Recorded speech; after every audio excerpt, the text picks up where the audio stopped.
नमस्कार। भारतीय जनता पार्टी बिहार से लेकर के उत्तर प्रदेश और झारखंड से लेकर आंध्र प्रदेश तक देश के लगभग सभी राज्य में नए गठबंधन सहयोगियों की तलाश कर रही है। वह छोटी छोटी पार्टियों के साथ गठबंधन बना रही है। छोटी छोटी पार्टियों के नेताओं के साथ भाजपा के आला कमान के नेताओं की बैठकें हो रही हैं। नए सहयोगी तलाशे जा रहे हैं तो पुराने तमाम सहयोगियों को फिर से एनडीए के खेमे में लाने की कोशिश हो रही है। अब इस बात को ये एक घटनाक्रम है, पिछले एक हफ्ते से ये प्रक्रिया तेज हुई है। अब इस खबर को अगर एक साल पहले के घटनाक्रम से जोड़ें तो बड़ी हैरान करने वाली एक चीज सामने आती है। ठीक एक साल पहले, पिछले साल जुलाई के अंत में पटना में भारतीय जनता पार्टी के 7 अलग अलग मोर्चों की बैठक होनी थी। उसकी राष्ट्रीय कार्यकारिणी की बैठक होनी थी 7 अलग अलग मोर्चों की। उस बैठक में हिस्सा लेने के लिए पार्टी के राष्ट्रीय अध्यक्ष जेपी नड्डा पटना पहुंचे थे और उन्होंने उस कार्यक्रम में कहा था कि अगर हम अपनी विचारधारा पर चलते रहे तो देश की सारी क्षेत्रीय पार्टियां समाप्त हो जाएंगी। ये जेपी नड्डा ने कहा था, पटना में कहा था। और उस समय नीतीश कुमार की पार्टी जनता दल जो है, जनता दल यू, वो भाजपा के साथ थी। भाजपा के साथ नीतीश कुमार की सरकार चल रही थी और तब उन्होंने, जेपी नड्डा ने कहा था कि देश की तमाम क्षेत्रीय पार्टियां समाप्त हो जाएंगी। तो वो एक भाजपा के राष्ट्रीय अध्यक्ष की भविष्यवाणी थी और दुनिया की सबसे बड़ी राजनीतिक पार्टी के राष्ट्रीय अध्यक्ष का एक दम्भ भी था कि तमाम क्षेत्रीय पार्टियां समाप्त हो जाएंगी। बीजेपी रहेगी हमेशा के लिए और बाकी सारी प्रादेशिक पार्टियां जो हैं वो समाप्त हो जाएंगी। ये बात पिछले साल जुलाई के आखिरी दिन जेपी नड्डा ने पटना में कही थी। और एक साल के बाद जो समय का चक्र घूमा है उसमें स्थिति यह है कि भारतीय जनता पार्टी हर राज्य में छोटी से छोटी प्रादेशिक पार्टी को भी तलाश रही है उसके साथ गठबंधन करने के लिए।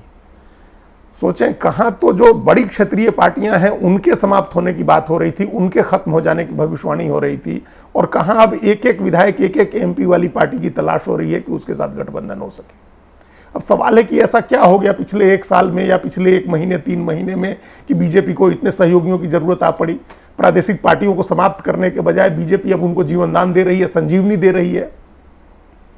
इस पर आगे बात करेंगे, लेकिन उससे पहले यह देखें कि कहां कहां बीजेपी सहयोगी तलाश रही है। बिहार में जो महागठबंधन है, राष्ट्रीय जनता दल और जनता दल यू का जो गठबंधन है, उसकी एक सहयोगी पार्टी थी हिंदुस्तानी अवाम मोर्चा। पूर्व मुख्यमंत्री जीतन राम मांझी की पार्टी थी और जीतन राम मांझी के बेटे संतोष सुमन अपनी पार्टी के तरफ से सरकार में नुमाइंदगी कर रहे थे। वो मंत्री थे नीतीश कुमार की सरकार में। उनसे इस्तीफा ले लिया गया मंत्री पद से और उसके बाद जीतन राम मांझी ने अपनी राष्ट्रीय कार्यकारिणी की बैठक बुलाई और नीतीश कुमार की सरकार से समर्थन वापस लेने का ऐलान कर दिया। समर्थन वापसी के ऐलान से पहले ही दिल्ली में भारतीय जनता पार्टी की बिहार प्रदेश की कोर कमेटी की बैठक हुई थी और उस बैठक के बाद जो खबर आई उस खबर के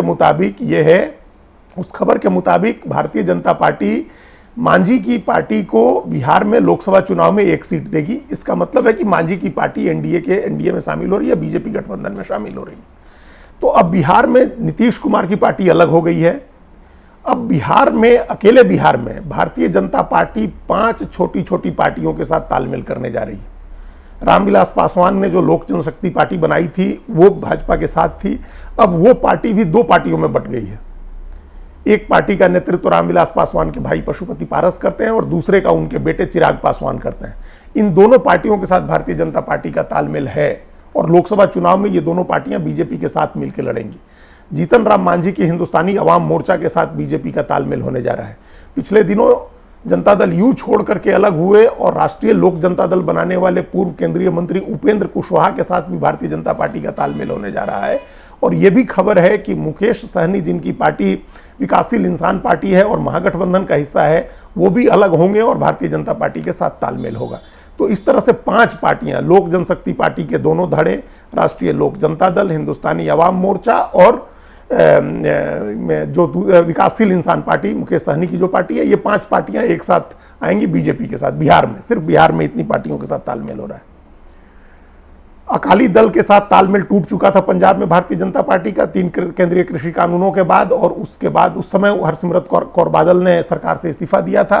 लेकिन अब वापस फिर से भारतीय जनता पार्टी के साथ अकाली दल की बातचीत हो रही है, और अब बातचीत इतना आगे बढ़ गई है कि सीट बंटवारे की बात हो रही है भाजपा और अकाली दल के बीच में। महाराष्ट्र में जो शिवसेना का, जिसको असली शिवसेना माना गया है, एकनाथ शिंदे गुट, उसके साथ भारतीय जनता पार्टी का तालमेल है, और रामदास अठावले के साथ भी भारतीय जनता पार्टी का तालमेल है, और अगले लोकसभा चुनाव में भी वो तालमेल रहेगा।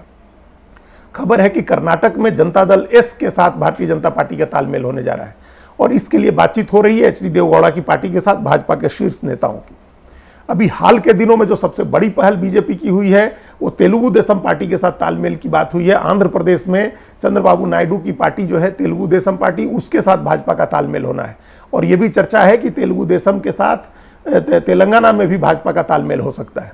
और जो वहाँ के तेलुगु फिल्मों के बड़े स्टार हैं पवन कल्याण, उनकी जो पार्टी जनसेना है, उसके साथ भी भारतीय जनता पार्टी का तालमेल होगा। झारखंड में आजसू के साथ बीजेपी का तालमेल है। पिछली बार भाजपा ने उसको 1 सीट दी थी लोकसभा की, इस बार हो सकता है कि लोकसभा सीट न दी जाए, लेकिन विधानसभा के लिए उसके साथ तालमेल होगा।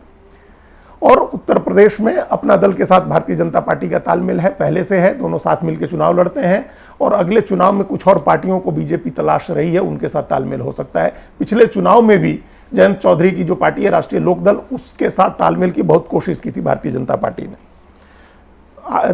तमिलनाडु में अन्ना डीएमके के साथ भारतीय जनता पार्टी का तालमेल है, और वहाँ के जो बीजेपी के अध्यक्ष हैं के अन्नामलाई, वो लगातार इस तरह के बयान दे रहे हैं जिससे अन्ना डीएमके के लोग नाराज हैं। उसके दोनों खेमे, दोनों अलग अलग जो 2 पूर्व मुख्यमंत्रियों के नेतृत्व में जो 2 खेमे हैं, ई पलानीस्वामी और ओ पनीरसेल्वम, उन दोनों खेमों के लोग नाराज हैं। इसके बावजूद बीजेपी वहाँ तालमेल के लिए, बनाए रखने के लिए सारी कोशिश कर रही है।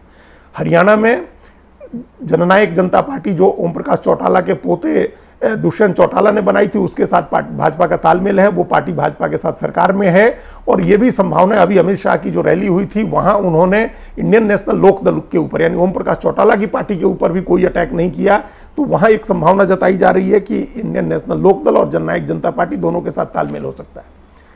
गोवा में 3 पार्टियों के साथ बीजेपी का तालमेल है। असम में असम गण परिषद के साथ तालमेल है, और बोडोलैंड पार्टी जो है उसके साथ, हगरामा मोहिलारी की जो पार्टी, उसके साथ भी तालमेल था पहले, अब वो टूट करके जो दूसरी पार्टी बनी है उसके साथ तालमेल हो गया है। यानी असम में भी 2 पार्टी से तालमेल है, और पूर्वोत्तर की हर पार्टी में 1-1, 2-2 सहयोगी भारतीय जनता पार्टी के पास है। इसका मतलब है कि 2 दर्जन से ज्यादा पार्टियों के साथ भारतीय जनता पार्टी तालमेल बना रही है, और ये तब है जब उसकी राष्ट्रीय अध्यक्ष ने कहा था कि तमाम क्षेत्रीय पार्टियां खत्म हो जाएंगी।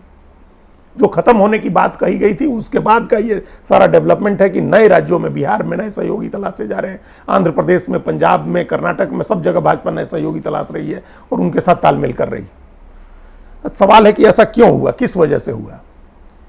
क्या भारतीय जनता पार्टी को, दुनिया की सबसे बड़ी पार्टी को, लगातार 2 बार लोकसभा चुनाव में बहुमत हासिल करने वाली पार्टी को, देश के 1.5 दर्जन राज्यों में अपनी या सहयोगी पार्टियों के साथ सरकार चला रही पार्टी को किसी तरह की चिंता सता रही है अगले चुनाव को लेकर के? क्या भारतीय जनता पार्टी विपक्षी गठबंधन को लेकर के चिंता में है? उससे उसको अविश्वास पैदा हुआ है कि कहीं उसकी सीटें इधर उधर ना हो जाए, कम ना हो जाए, उसका वोट न बट जाए? इसकी सबसे ज़्यादा संभावना है। विपक्ष जिस तरह से ज़्यादातर सीटों पर, 400 से ज़्यादा सीटों पर आमने सामने का मुकाबला बनाने की कोशिश कर रहा है भाजपा के साथ, उसमें भाजपा को इस बात की चिंता है कि जहां आमने सामने का मुकाबला हो वहां कोई ऐसी पार्टी एक तीसरे दल के रूप में नहीं लड़नी चाहिए जो पहले बीजेपी के साथ रही हो या जिसकी विचारधारा बीजेपी से मिलती जुलती हो, क्योंकि वैसी पार्टी अगर वोट काटेगी तो वो बीजेपी का वोट होगा। एक तो सत्ता विरोधी वोट, अगर अपोजिशन इसके लिए तैयार हो जाता है, एक सहमति बना लेता है कि तमाम विपक्षी पार्टियां एक साथ लड़ेंगी, तो जो सत्ता विरोधी वोट है वो उनके साथ जाएगा। ऐसे में जरा सा भी अगर सरकार का जो समर्थक वोट है, बीजेपी का जो समर्थक वोट है, उसमें जरा सा भी बंटवारा होता है तो उसका बड़ा नुकसान हो सकता है। यही कारण है कि भारतीय जनता पार्टी एक पूरे देश में अपनी जैसी विचारधारा वाली किसी भी पार्टी को, या बीजेपी के सामाजिक समीकरण को मजबूती देने वाली किसी भी पार्टी को अलग से लड़ने देना अफोर्ड नहीं कर सकती है। तभी भारतीय जनता पार्टी के तमाम बड़े नेता हर राज्य में छोटी छोटी पार्टियों को अपने साथ मिलाना चाहते हैं, चाहे उसके लिए अपने हिस्से की सीट क्यों न देनी पड़े। और इस खेल में भाजपा बहुत माहिर है। ये 2019 के चुनाव में बिहार में दिखा था, जब जनता दल यू को अपने साथ लेने के लिए भाजपा ने अपनी जीती हुई 6 सीटें छोड़ी थी और भाजपा और जेडीयू के साथ 17 सीटों पर समझौता किया था।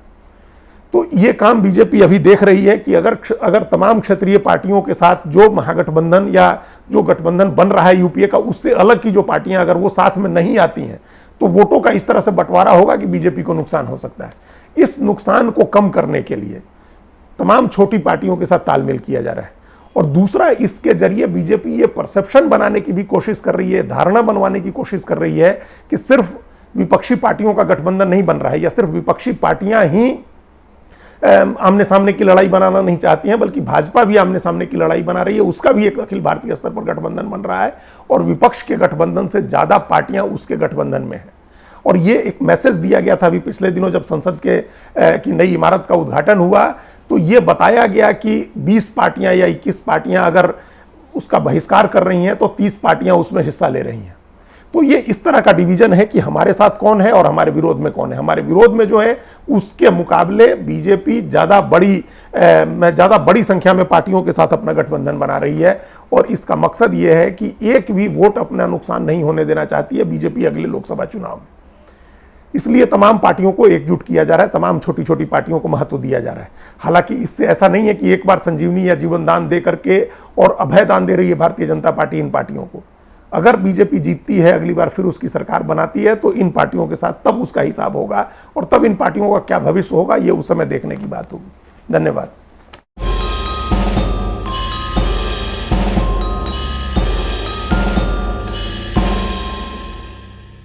कृपया हमारे चैनल के साथ जुड़िए, लाइक कीजिए, सब्सक्राइब कीजिए, बेल आइकॉन जरूर दबाइए।